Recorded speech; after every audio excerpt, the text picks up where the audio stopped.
Hey, what's good, people? This is episode 186 of the Option Podcast. I'm Jason DeBeas. That man looks civilized. That looks like Theo Brunner. The guy behind him certainly looks like Theo Brunner. That looks like Pompilio, too. The episode starts right now.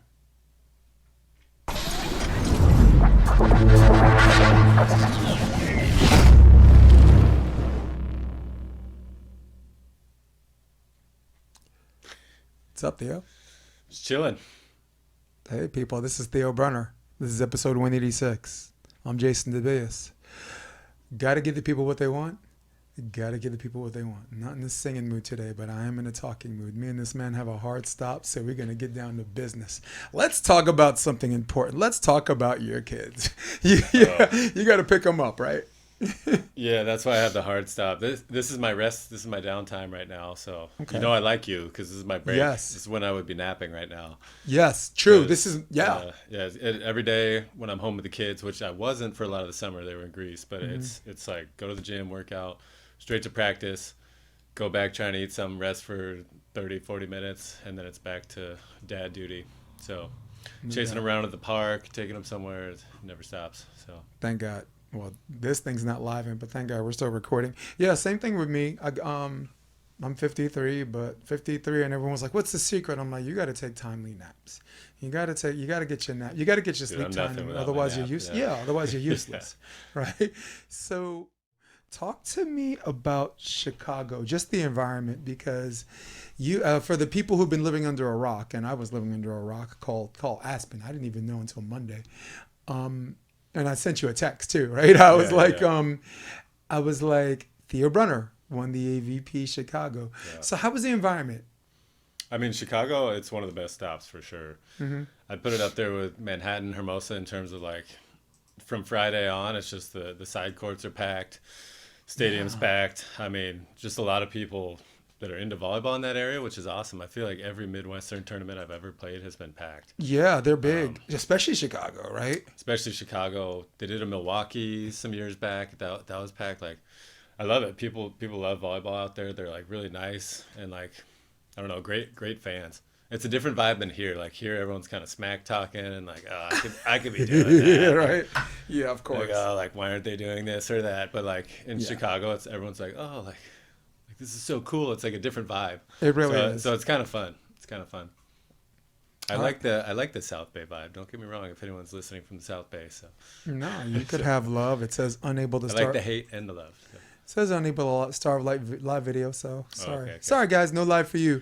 But yeah, and I really like Chicago as much as I like New York. Like if you go to Central Park, New York probably attracts more like people that don't play the sport and don't know the sport than the actual like the major tour stops do, right? Like Manhattan Beach, you look at the box seats, they're all players. They're all former players, or they're the gods, they're the elders, they're all these people. And Central Park, it's like, wow, this looks interesting. I want to stop and watch. And level wise, it's just a bunch of single A guys and some double B people, but man, they got it right. They put it the right. It's location, and then like attraction. And very much like Chicago, great immigration population, because we're just talking about crowds too. We're talking about competition. The country's divided in three parts: West Coast, great teams is great players. Midwest, great teams is great coaches. East Coast, great teams is immigrant population. That's like the rules. So yeah, get any pizza out there? I did actually. I stayed with my buddy. I actually did I signed on to do like an 8-hour clinic on Monday. I was like, shit, if we make the finals, it's going to be tough. And then, of course, we won the tournament. Next day, 95-degree heat. I'm out with Chase Frischman doing a clinic. So I took like 2 swings doing down balls, and I immediately was just like, all right, I can't do that anymore. But they were very nice. Luckily, they all like were watching the tournament, and they gave me a nice. They treated me with kid gloves, so they're like, all right, you can just sit there and give us feedback. So, but yeah, no, it was awesome. So Monday night, I was like, all right, I burned enough calories. I can do some deep dish. Had 2 pizzas, passed out. 2 pieces, passed out. So, so good, dude. Stuff. It's not like East Coast pizza, but no, but it's cool. After Manhattan Beach, I went to New York and just to disappear because I burned out coaching juniors and adults. And, it's pretty much every day in the podcast. So there's an old saying, when your escapism becomes your career, you need something else. Otherwise, I don't know. Maybe so I hate going to you the might beach. have the same problem as me. I hate going to the beach. Like, if you want to say, let's go for a beach day in the off season, I'm like, I hate the beach. There every single day. Just the office. Got to get out of the office. The office is my beach. There it is. The beach is my office. So what's your escapism? Is it just chilling with your kids? Look, 2 kids just when you have time to be there. When you're not training, that's enough escapism as it is. But honestly, right now, when I'm on the road, that's kind of my escapism. I can kind of do what I want. I'm reading. I have a lot of free time. Like with the kids, I don't know. I love being with the kids and doing things. I wouldn't call it escapism though, because as you know, it's like you got to be on. Especially with the 2 small ones, and it's doable. One of them, the 2-year-old, is like super reckless, so she's stumbling all over, and you're like, oh my god. And you're always trying to protect their head because it seems like out of all of the body parts, right? Yeah. It's like the head seems like always gets hit with 2-year-olds. Yeah. I'll get a little panicky, if I think there's gonna be a head-on-head contact.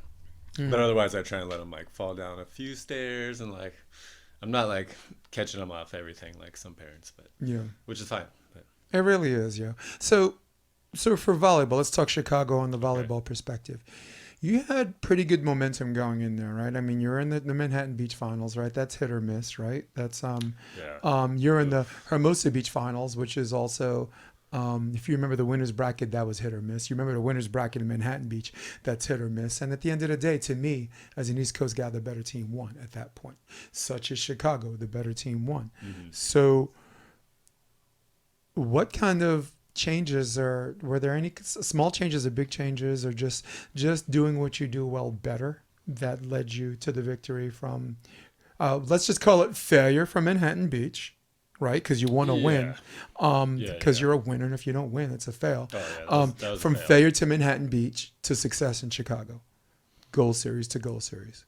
It's so different, because we're playing the Taylors. That's a totally different ball game from playing Miles and Andy. So with the Taylors, it was kind of I personally have kind of had their number for the last 2 years. I think they've beaten me twice in 10 matches or something.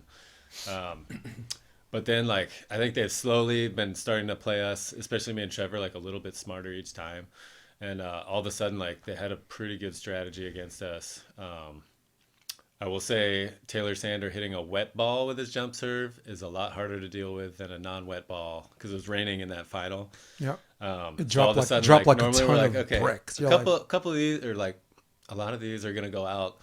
But none of them went out in the finals. And to his credit, Taylor Crabb played awesome. I'm usually have a great beat on him blocking, and he was just he was hitting the sharp angle well. He was feeling me and slapping the line when I don't know. So it was a combination. We definitely didn't bring our A game. First set could have gone either way, but they kind of broke us a little bit. So that's a painful one.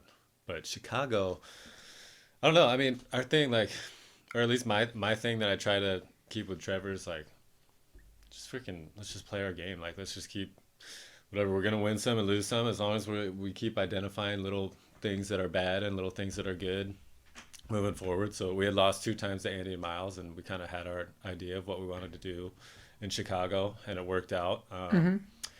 But you also knew the gap wasn't that big, right? We in Huntington Beach, it was 15-13. Oh yeah, and we probably should have tied it up in that third set too. Right. But with them, it's you play them in their conditions, and I'll give them the edge. But you bring them down to our level and some elements, little breeze. It wasn't that breezy on stadium, but it was kind of deep sand and it was hot.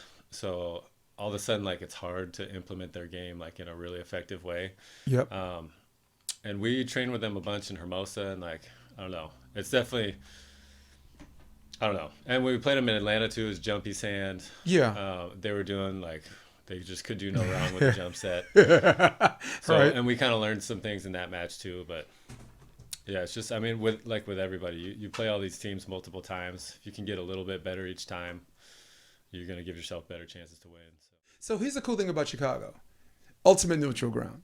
Right? Nobody goes there to train. Yeah. Nobody goes there to play. And there's almost an international atmosphere. Like if you're meeting Mullen Sorum there or whatever, you wouldn't be surprised because it seems like the crowd is diverse, right? Mm-hmm. The sand is different. The wind's different. It's not somewhere where you train every day. And Chicago has special significance to me as far as like who wins, because to me, the better team wins. Manhattan Beach, man, it's almost a home field advantage for the semifinalists, you know. But Kristen Nuss, Taryn Cloth, Gold Series, right? Trevor, Gold Series champs. And at the end of the day, that's the better team won. Because I said that when you lost.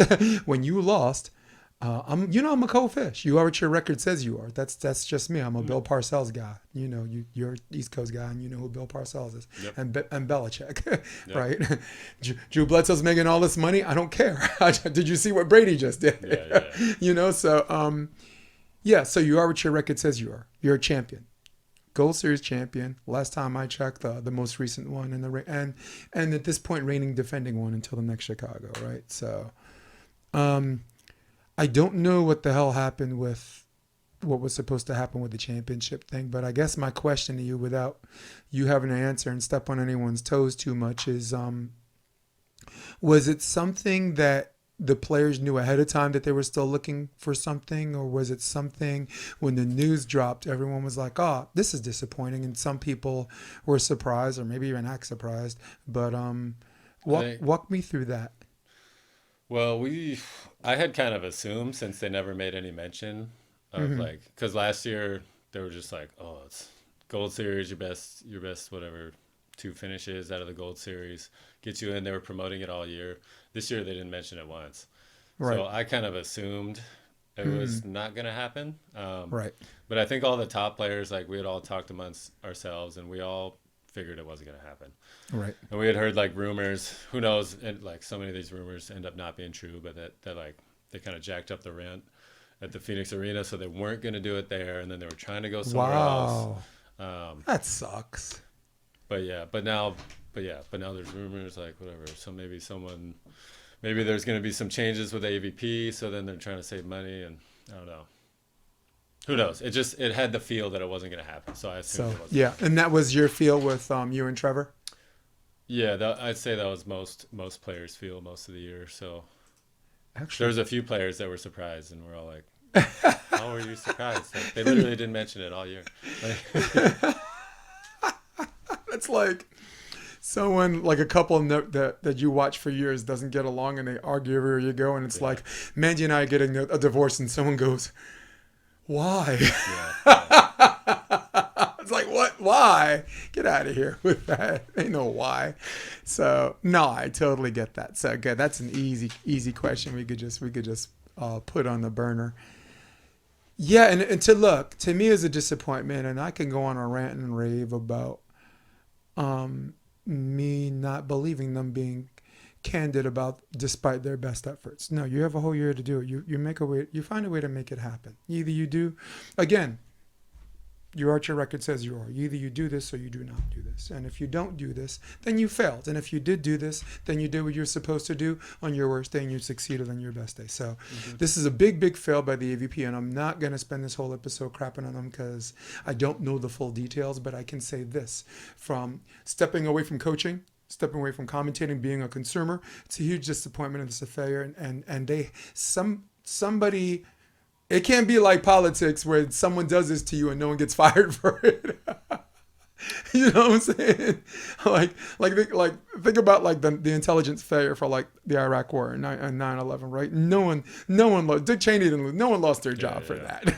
You know what I'm saying? That everyone still kept their job. That's either, I don't want to sound cold, but if we want this to survive as a product, we probably need more cold fishes at the scene of the crime. I'm talking way too much because this is about you today, but you have to be disappointed. You're Gold Series champ. It was an automatic bid to give the fans what they want. Honestly, other than like, okay, the venue was awesome last year, but the whole like concept of the championships I thought was stupid because like we're playing for half the money. Like, how is that the championships? Like half the money, and you play like 2 games if you were in it. So it just felt like a exhibition. And it was a cool exhibition. There was a lot of people there. It was a lot of fun to play. But like me and Kane playing Trevor and Try for third. It was for like $700. Okay. So I was like, guys, let's have a beer before this. This game doesn't fucking matter. It's like Right. No. so No. I ran a quick set every single ball in the or in the third place match. Nice. Because I didn't give it like. So from Just like if we're gonna call it the championships, it should be for something. Yes. So from the player's perspective, the monetary gain would have been nice. Like you just said, the crowd. Yeah, You just said the crowd was cool, right? The crowd was awesome, and it was super fun. Like we were talking to the crowd, they were really close. There was a great turnout. So the event itself, super fun. But like this is the championships when it's like not a real turn. It's like easy to win that, so it shouldn't count as like you're winning. Like unless there's a lot of money to make a lot of pressure. But I don't think anyone really like cared that much playing it because it was like Pro Series money, which no one really cares about to begin with. Like so. I'm just sharing. I'm sharing this with as many groups as I can while you're talking. But no, I totally get your opinion from the player's perspective, Theo. And everyone else that does it, like even beach volleyball, they have all their own issues, but they have their World Tour finals. There's like a ton of money in it. It's like that vibe. Like tennis does that too. They have their end of the year. It's for like some money. Like. Yeah. So it's like championships, but then you just play like 2 matches and it's like not for anything, like just bragging rights. I don't even know if it counts as like a win since it's like 6 teams playing. There's no points there. I know the Taylors will say that it does, but and there's no points there, and this and that. No. So, but super fun though. I got to make that clear. It was a really fun tournament. So. Good. It must have been fun for the fans. It's super fun for the fans. I mean, for the fans. Great vibe. Yeah. Let's just put it this way: when you're in Manhattan Beach, there could be 3 great matches going on at one time, and you want to see all 3, and you can't, right? Yeah. Like, it was cool that almost every match was a good match. Yeah. So it was all the top teams. So I think it was good for the people that came out and watched and paid money. Just good game after good game. So. Yep. I mean, for Manhattan Beach with no one to coach, it was just so cool to sit under tent 3. You know, my little blue tent you see me at sometimes, and there was a match on center court happening, and there was also. I think you and Trevor might have had a match on my court. And you want to watch both at the same time, but you can't. And that's where the championship comes in. The championships come into play. It's one this and one that. For the fans, if you remember, I talked to Randy about this. And I think it wasn't Randy that was there. It was Madison Square Garden in New York in 1996. It was Jose Loyola and Adam Johnson against Karch and Steffes. And it's like 13,000 people. To watch 2 out of 3 sets, one match, so sometimes giving the fans what they want in the championship game, they're connected. But if it's a championship game, I think in your defense, and you're speaking as a player, how about give me some championship money? Right. Yeah, the only thing championship about it was that they called it the championships. That was like the only thing. Like, like thanks. Just like a little exclusive exhibition series or little tournament. So, which was cool. Right. There's nothing championship about it. But clearly nobody playing thinks that who won that is the champion of the year. Like there's nothing about it that makes it difficult. So right. So it's my old man curmudgeoning for the day. At some point I want to talk about Pompilio, but I want to talk about you and Trevor first, okay? I did a little cool thing with Carlos Jimenez and Tyler Penberthy, right? Two young up and comers. I met him because I was coaching Jeff, and they beat Jeff in Manhattan Beach last year in the contenders bracket. And I'm like, I have no video on these guys. I mean, we're going in naked here, and you know that sometimes facing these relative unknowns, man, you got to. It takes more than just a technical timeout to make the adjustments, right? So, and I'll do this with you and Trevor. This is kind of the same game thing. Give me one thing that you feel Trevor has shown significant improvement in from the beginning of the tour up to this point. Defense, for sure. I mean, that's like the big switch he made as primary defender. I have a keen interest in the sport of beach volleyball and defense in particular, just because I see the way it's like modernizing, especially internationally. So he's been a good sport from the get-go. I was like, dude, I'm going to come at you with a bunch of shit. Just throw out what you don't like. Take what you like. And I think through watching other people testing stuff, honestly, probably does most of it on his own, but he's just gotten so much better at reading the game and making decisions. I think in Chicago, I think he had more digs per set than anybody. Yeah. So he's coming along. Yeah, he really, really has. And Trevor's always been the type of guy that has a lot of tools in the toolbox. You saw that occasionally when he played with Rosie. You saw that when he got to play with Triborn, right? One of them has to play defense. They were both, at the time they met each other, full-time blockers. So with respect to Taylor Crabb, I've always considered him the better Crabb. But I'm biased, so I disqualify myself because I've been a secret fan of Trevor for a long time, and Baranek and you. So, which by the way, I thought you guys were like psychic. You're like, wait, Jason's only a fan of 2 players on the tour right now. Let's just play together. Contrarian. Yeah, let's just. Hey, we're doing Jason. We did this for you. Yeah. You know, a little athletic wink, right? So, give me one thing that you felt you showed significant improvement.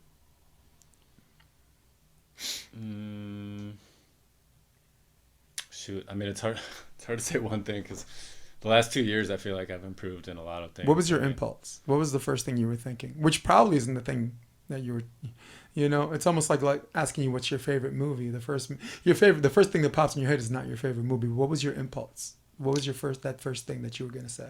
I mean, it would be probably setting and blocking popped in, because blocking, I felt like last year, even though like I blocked well, I won blocker of the year. Like I felt like I always had my internal compass, and I felt like I blocked less well than I should have a lot of last year. And this year I felt like, even though maybe my stats weren't as good, that I like affected the game well, and our block D was really good. The schemes were awesome. You were comfortable. The whole season you were 4th. I'm like 6, but if you don't count the people that only played 5 matches, I think blocks per set. Blocks per set you had to be pretty higher. much tied, but maybe I'm like a very close third. Well, you played Ali 56 sets, like right? So of course you're going to have less blocks than the guys behind you. Oh, total and blocks per set, I think total doesn't matter. Only Ali San, right? Blocks per set, only Ali San was up there with you. Freaking, what did he have? Like 2.3 or It's something? like blocking lessons, yeah. Dude, that's crazy. He blocked me a lot. We had to play them like 3 times, like to go to 5th. It's a tough matchup. Always playing him is tough. So setting, you said was setting. I think, even though like going between balls, I had some issues this year, as I'm sure Trevor would be happy to tell you. But I think in general, more than anything, just having I've always bump set and transition, and now I'm kind of just forcing myself to no matter what hand set. And I think it's been a big improvement, like because hand setting for the last 2 years has been like a massive upward thing for me and my teammates. I was a good bump setter, but like in the end, with a perfect pass, it's always going to be better to have a hand set than a bump set. And it's weird. Men seem to have better court vision from the hand set instead of the bump set, where you would think like scientifically or logistically, like the bump set's lower, so you get to read more of the court if it's lower, but that's not. But but like the theory doesn't actually cross paths with the reality. Well, there's a little bit. I do feel off like a really like if I play with someone who's only bump setting, I feel like I naturally can stay behind it and keep everything in front of me a little bit better. Yeah. And you have that more time, and starting at a lower point. So I feel that when I'm hitting. I think there's some people like, I mean, it worked for Bruno hitting Alisson's bump sets. Yeah. And just freaking seeing everything in front of him. Yeah. And think about like all of the champions, right? Like Alisson is a bump setter. Sorum. Ricardo. Sorum's a bump setter. Ricardo's a bump setter. Yep. You know, he has the gauntlet of as far as something where many consider when it counts, right? Gold medal, gold, silver, and bronze. So I like that because I think this is where the men's scene in the United States of America needs to catch up with the rest of the world. If you watch the way the men play on the international scene, setting is the only thing that you see them make more than one move, right? Like serve, receive, tip, and that, you know, most people preach one move to the ball instead of making too many moves to the ball for energy purposes. John Mayer, LMU, is a one move to the ball guy. Alyssa is like a lob, make 2 moves, midline it. But setting is, unlike digging and unlike passing, setting is the only thing where you watch Brazil and you watch the Europeans, they're willing to make second and a third move to square shoulders to the pole, right? Where the American scene, sometimes you see guys do this and they'll fling like this, or they run to the net and they feel like they got to do this. No, but you notice a lot of these guys, they're getting there, boom, shoulders to the pole. It just gives the hitter their court vision back. You know, that's transition digging, and that's also serve receive. Talk to me about that. Well, I wouldn't use You disagree. I wouldn't use the Brazilians as like the setting. No. Criteria. I mean, obviously still have several great teams, but they're, I mean, if you look at them versus the modern style, it's kind of antiquated now, like super high bump sets and not a Right. whole lot of quick stuff. You see some of like Andre George, they're starting to mess with it. Mm-hmm. Vitor Renato, they're doing a bit more of that. Um, but yeah, I honestly, I see a lot of Europeans not squaring up and just using hand talent these days. Mm-hmm. And that's the thing is when you run quicker sets, like a lot of them do, Well, it doesn't matter. You yeah. don't need to like be able to read the set. You're just like, all right, it's gonna be roughly here. Here I come. Like, Well, if you look it's at not there, yeah, I'm in like the trouble. Swedes are the greatest example, right? Oh Like yeah, they're always they've never squared up to a ball in their life. no, but you know what's going to happen, and it's happening now. When they hit the scene, like they're getting a lot of open plays, and in system, you're going to see them continue to have open plays. Yeah. But at a point, these coaches are cracking the code. They're just going to play for your margin for error. They know at some point if you face the net and you do this, it has to be perfect because the margin for error is going to go behind the hitter's head, or the margin for error is going to be tighter than what the setter expected. You watch Miles Partain, left-handed hitter. He's doing a little bit of facing, but most of the time he's doing this. You have to go sideways. He's doing this. Well, he's left-handed too, so he's doing this so he can still disguise it. It's not like he has to do this to hit. Yeah, He's doing this. And he's always done that for indoor Palisades. He's done that for indoor setter at UCLA and PSF. One player of the year. So he's one of those guys. Eventually, when they crack the code and these trick plays become minimized, never stopped because the deception's always going to be there, and they're always gonna make plays that make you feel stupid. Yeah. But Miles is the one. And Andy, who's become like a bigger Miles technique-wise, has improved that in that respect, are going to be the ones that are going to be ahead of the game not if they crack the code, when. It's a copycat league, Theo. They're not just, teams are not just going to let you do that. Well, yeah. I mean, then you could say Mullen Sorum's just been letting everyone do that because they get beat by the jump-setting teams. Yeah, and then they self-correct. And don't they correct? Don't they self-correct? Don't they crack the code? No. So basically, if you give an easy serve, you lose to the Swedes, to Andy and Miles. You give them a lollipop. Mo Sorum, like they're kind of lollipoppers. Like Mo will get his jumper going once in a while, but I think that's why they have trouble with Sweden and Andy and Miles is because they're putting them in those really good situations a little too often. The code is not necessarily a code. You got to serve tougher. Yeah. If you're not capable of serving tough, I think that's like you get countered hard by those type of teams. Yeah. Whereas if you're serving well, all of a sudden it becomes like a detriment to them because they're expecting to play this way and they have to play regular volleyball. They don't train regular volleyball that much. Right. So it's a double-edged sword. But like once they have a good pass, it's to the side of center. Mm-hmm. You basically have to roll the dice. And when they execute it really well, they can feel you well enough.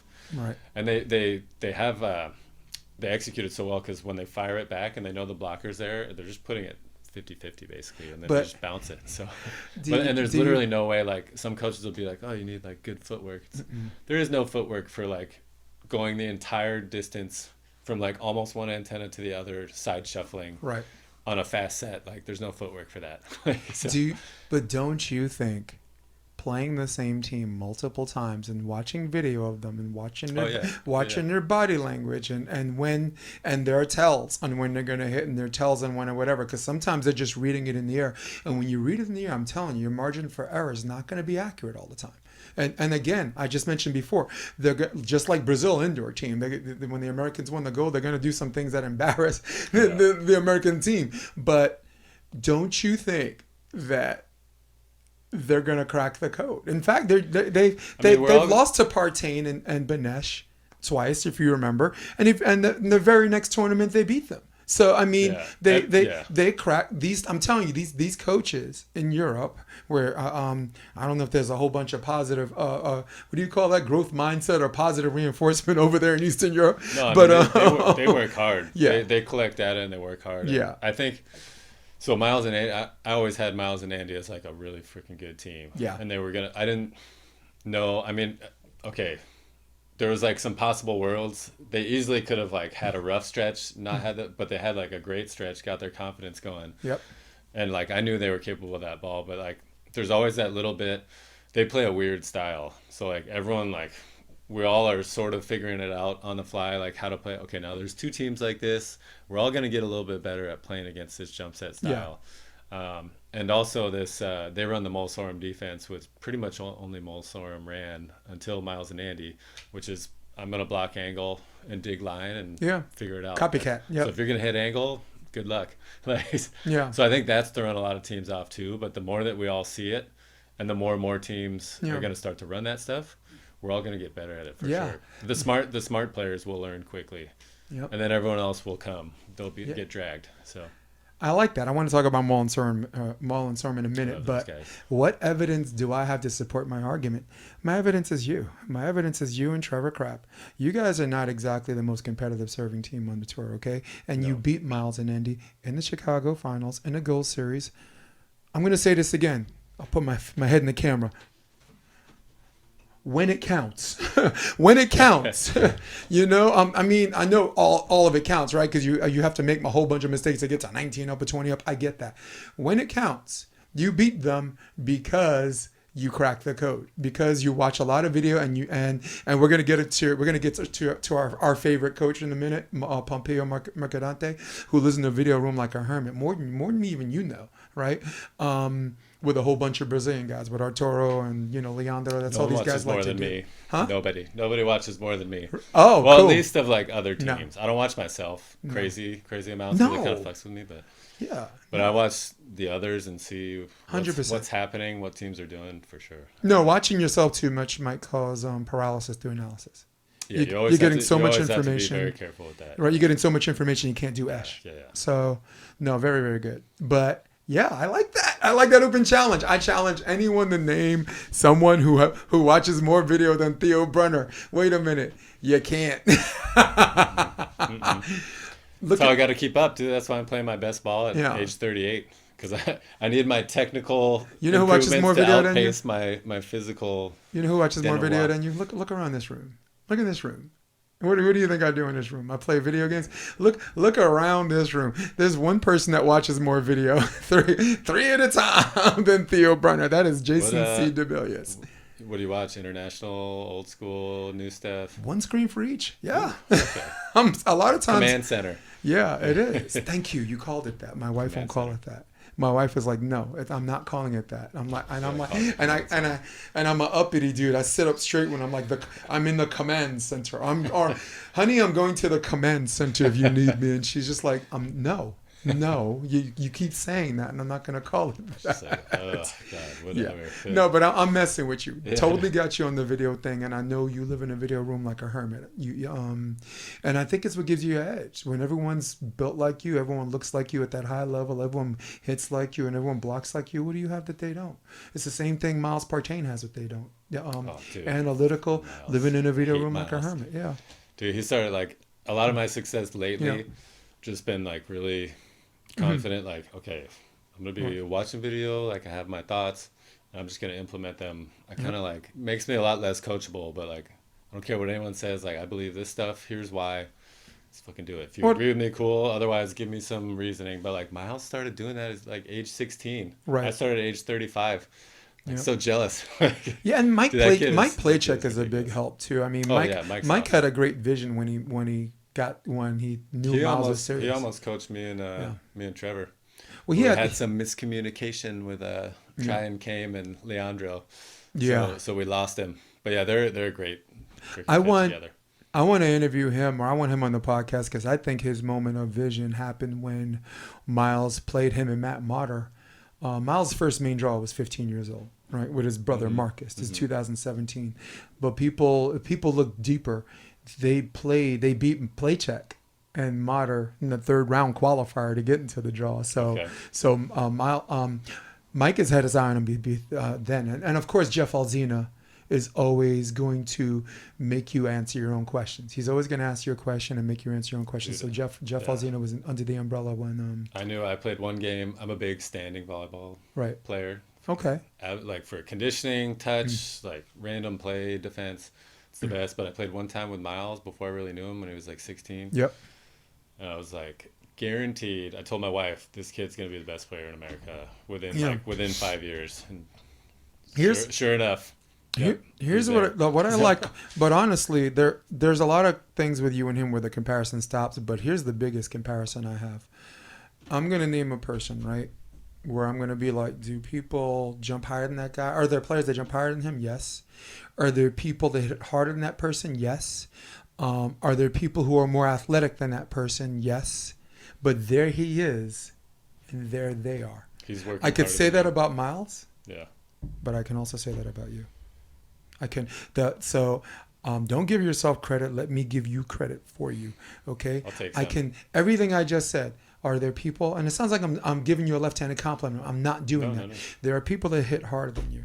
There are people that jump higher than you, and there are people that are more athletic than you.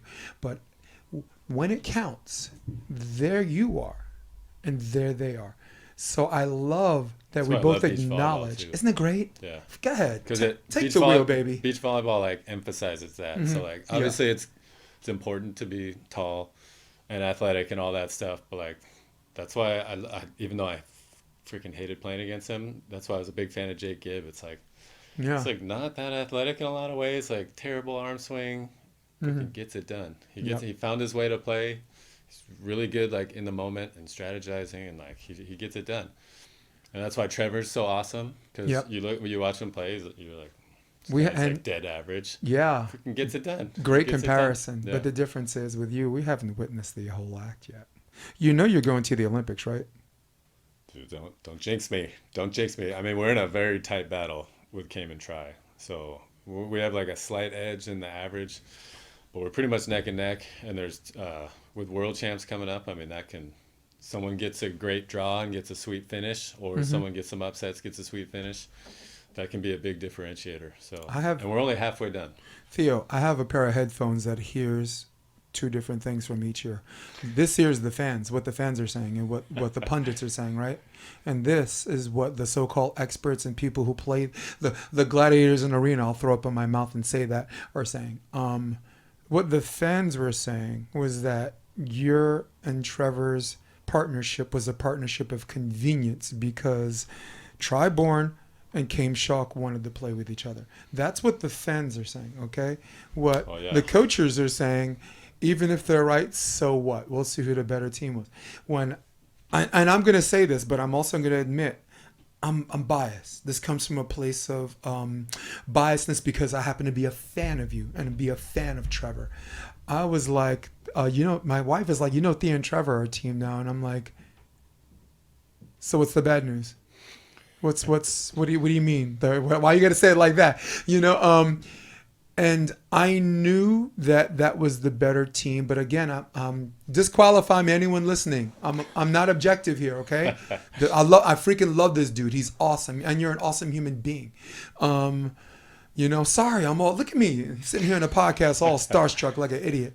No, but I knew that was I thought, in my mind, I thought the other one was a marriage of convenience because I knew that you and him, and when you look at the way styles make matchups, and the international players from the Austrians and, Peruvic and Schweiner, to Mullen Sorum, I hope the Russians get back in, who cares about their leader? These people. Yeah. For those guys are all such nice guys. Yeah. And we don't get to choose who our leader is, dude. We had an orange man for 4 years, and now we got. Because a lot of sports the Russians are playing. It's not like they're banned from every sport. No, Medvedev, right? Medvedev was just in the finals. Yeah. No one was booing him. No. Well, the U.S. Open, they were just happy to see good tennis. They were, right? The Moderna shot of the day was the guy who didn't get a shot from Moderna. So,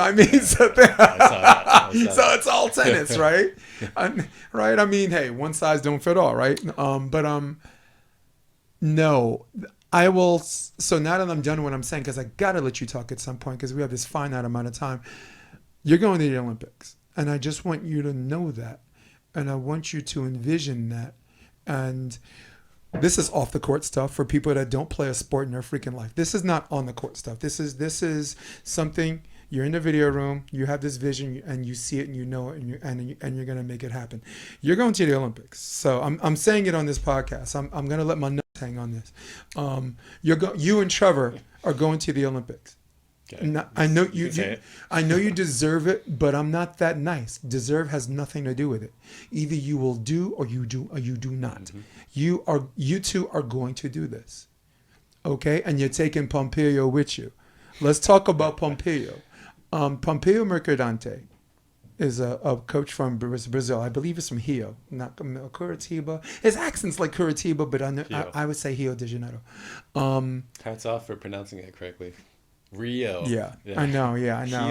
Anyone that's watched the UFC, you know it's Royce Gracie, right? I mean, I'm a big MMA fan, so Brazilians call Rosie Josie. Yeah, Jose. Yeah. No, just Josie. Jose. Yeah, Jose. Jose Aldo. Yeah. So I'm gonna do 20 seconds, and you're gonna take over for Pompilio. I got the pleasure of working with him for 3 years. He joined my juniors crew at Endless Summer, this crew that had me, Andrew Dentler, Jaron Barreto, Rob McLean, this group of people from everywhere. Rob McLean's from Long Beach, Long Island. I'm from New York. Jeff Samuels is from Michigan. Miles Evans is a hippie from Santa Barbara guy. He's a gaucho, right? And now we got Pompilio, right? Andrew Dentler, Pennsylvania. And now we got Pompilio to fill this seven coach, multiple whatever. He meant a lot to us because English not being his first language helped us stop arguing about new ideas.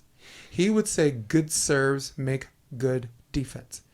And I can talk a lot. That would take me a whole paragraph to tell a player when Jeff was like, why didn't you just say it the way he said it? Good serves. We get it. So talk to me about this relationship with Pompilio, how it happened, and what he means to you and Trevor. I mean, I sort of alluded to it before, but basically we thought we were going to be with Leandro. Right. We had thought wrong for just whatever reason, and then we had told Playcheck we were going to go with Leandro, and then we lost Playcheck. Ooh. So now all of a sudden we're just like, well, we don't have a coach, and we're just like, okay, there's no like super rush, but let's just try and figure it out. And we ended up my neighbor Jake Dietrich trained with Pomp a bunch. I knew he liked him a lot. Right. And Trevor, I think he had assisted Leandro with Trevor and Chai for a little bit. Yes. So really, it's just we went and did some practices, and I was like, okay, I can roll with this. But I didn't really know much about it. Goes, yeah. I knew he had coached some high-level women's teams for Brazil, and that like Ali Sohn was coming to train with him and stuff. So yeah, it just kind of it worked out awesomely, and he ended up being perfect for us because dude, Pompilio's strength. That guy has a freaking cannon for an arm. For the drills, when it's just me and Trevor, like we go 5 days a week. Usually 3 of those days it's just me, Trevor, and Pomp. The dude will just serve like thousands of balls from every position. He can go all day. Floats, jump serves, and he's going for it. And like this is my best passing year by far. I think Trevor's best passing year, and like because we're just slowly figuring it out. And then when we play actual serves, they're like so much easier than Pompilio serves. So that, I mean, he knows the game well. He knows how to approach it mentally. And we have a really good, like, collaborative effort as well. So, like, he puts up with my bullshit. If I'm like, I really think we should be doing this, he'll listen to me, and then we'll talk about it and come up with a solution. And he's just, like, a consummate professional, great coach. I like anybody out there who wants to train with somebody, like, should go with Pomp for sure. Yeah. Around here. Yeah, he turned, he didn't turn Endless Summer around completely, but him coming in as a second older person, because I was the oldest coach in the club. Mm-hmm. And at that time, I was still a pure indoor guy trying to figure the beach thing out. So I didn't carry that much weight as he did, but he comes in with this wealth of experience. Jose Leola's coached for a little bit too. And we have these Thursday like dinner meetings, and we listen to him talk, and then all of a sudden, off of what he's saying, everyone else has something to say, and then it becomes productive. And in 2019, we had 19 girls, and 13 of them are playing Division I right now. 13 of the 19 girls. That ratio has never happened before, and it will never happen again. You'll never see a percentage like that again. And that was because of all of the coaches, but we needed we needed that one guy to make it complete, and he completes a lot of people. And I'm glad when you guys picked him up, when Trevor, because he was on a podcast, I said you will not regret it. He's amazing. He's more of a drillsy guy, a drills based guy, as opposed to new ideas guy. But for sure. But it's perfect because for professionals, I'm the new ideas guy. We got a classic drills guy who puts us through freaking awesome drills Yep. for ourselves. And I think it's a great combo, and I think we have a really good, just like team dynamic. And it's crazy it all worked out because, yeah, when me and Trevor got the calls and we're dumped like right before the sign up for the first thing, I'm just like, oh, like my wife's like, here we go again. Like now you're just totally screwed, and now it's like, oh, kind of worked out. I think it's amazing. I like that you have two strong personalities, but the professionalism never gets lost. Like being a professional. Trevor, a lot of people don't know about that guy is when it comes to him being a professional, big time. He meets his obligate. Like he like you. This podcast started at 12:30. You were here at 12:30.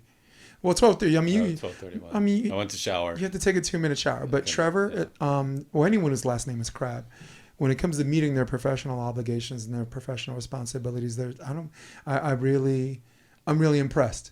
For people who might have a reputation for being a party animal with Taylor Crab or him being kind of like this bad boy doing what he wants when he wants. No, they run a tight ship. Yeah, and Trevor's not really like that. Once you get to know him, that's like it just comes out of him on the court. And if you gamble with him, he'll talk stuff. But he's like a really nice rule following.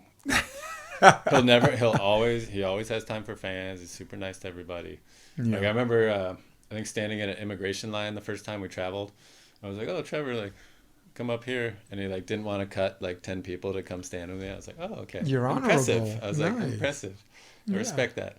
So. You're like, "Geez, okay, I'll know when Trevor's on the front of the line. I can't go. I got to stand I'll still squeak in there.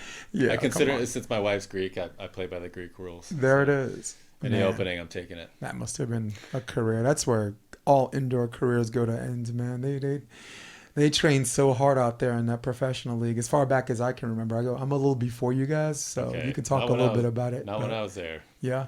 I mean, we trained hard, but we'd like do weights at 12 and then practice at 8 p.m. or something.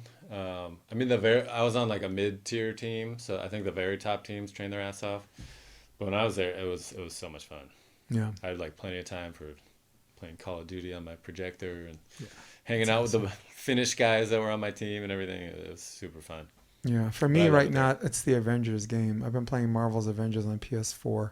The reason why you haven't seen me doing all this content creation is because that screen over there, I'm like, wow, didn't know Captain America was this cool. Didn't know Kamala was this cool. So, but I definitely, I have to detox. Otherwise I won't get any real work done. That's when my family, like when I was back from some tournaments, a week here and there during summer, my family was in Greece. I lost control a little bit. Little Baldur's Gate, a couple nerdy games, little Diablo, hardcore run. So, and people, these video games aren't like old school video games like Super Mario. You could play for like 20 minutes and you're good. If you allow yourself, you can lose daylight. Yeah. You can play like daylight, and then they know how your dopamine system works, and they're pushing the buttons at all the right times. Just enough. I should go to bed. Oh, legendary weapon. Gotta test this out. Like, forced reboot. That's the game saying, look, we don't want to kill you from your dopamine level OD. The only question I got from the fans was, is there anything in volleyball that should be worth 2 points? 2 points. I mean, easy answer would be block. I'm trying to think. A jumbo, but that would be hard to like regulate. I was jumbo hoping should be worth 2. I was hoping you'd say block. I mean, yeah, block should be worth 2. More than anything, I just want the trickle ace. Somehow, can we get it out of the game? I hate it so much. The trickle ace. I've seen so many good games where I'm like, this is the best volleyball ever. Ends on a fucking trickle ace. Well, it's a bad serve given like hugely disproportionate reward, like unpassable.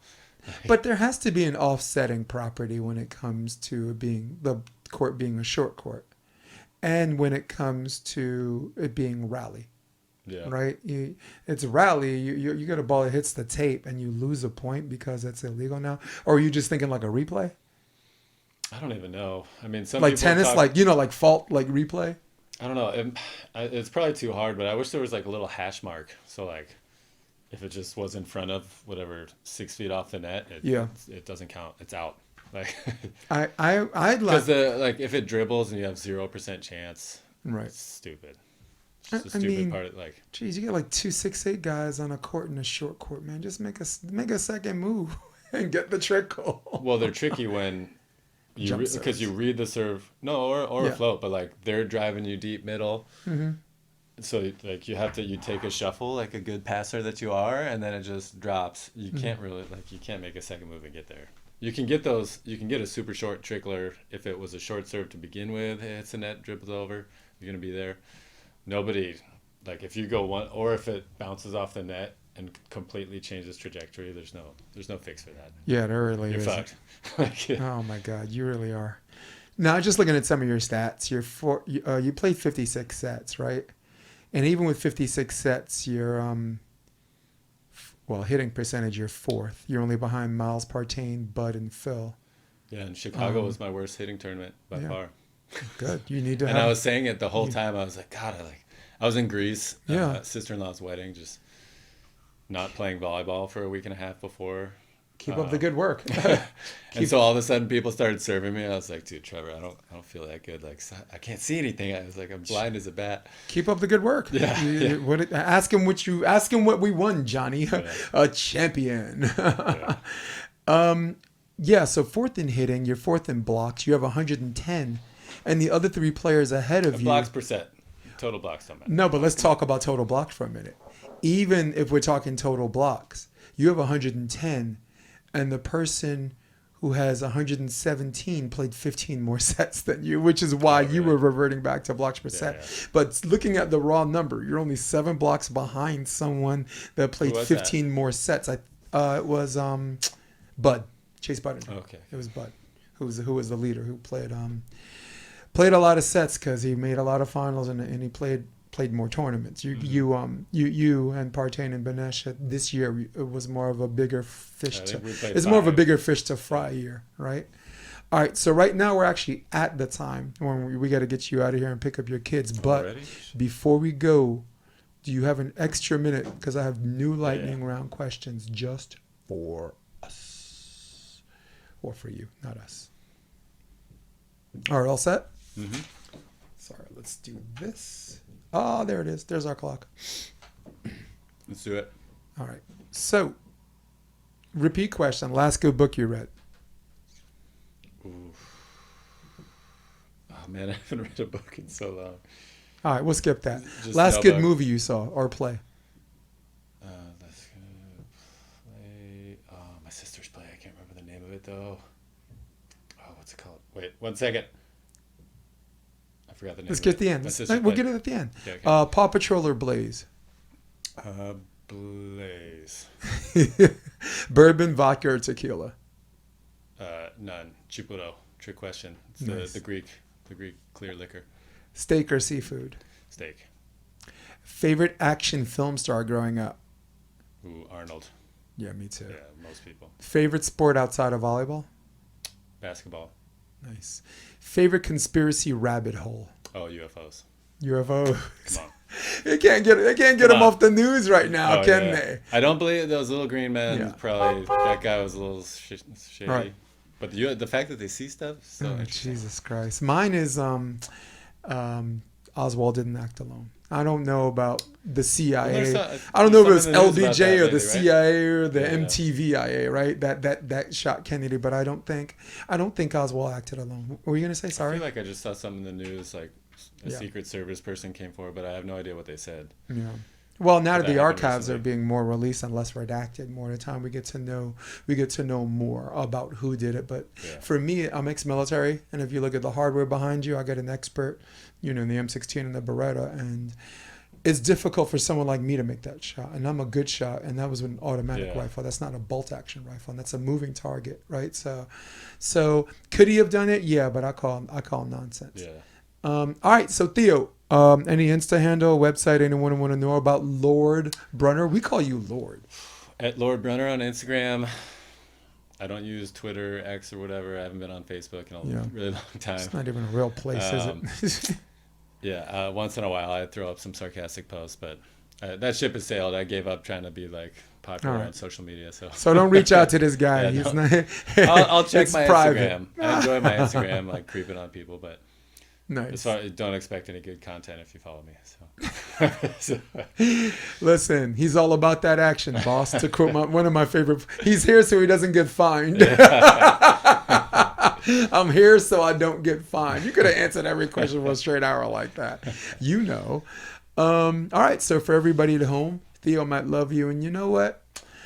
I think I love you guys today too. I'm gonna give I love you guys too. Normally I don't. So for all of you at home, for all of you on your desktop that doesn't work, for all of you on your iPhone or iPad who runs the world, old school baby, old school. Me and this guy. This is Lord Theo Brunner. I am Jason Christopher DeBeas. This is the Option Podcast. This is episode 186. We're gonna hit my music and later, guys. We're out. Come check out the Option Podcast on optionvb.com. It's also available on iTunes and Spotify and on YouTube under the NY Varsity Sports handle. You're going to love what you hear.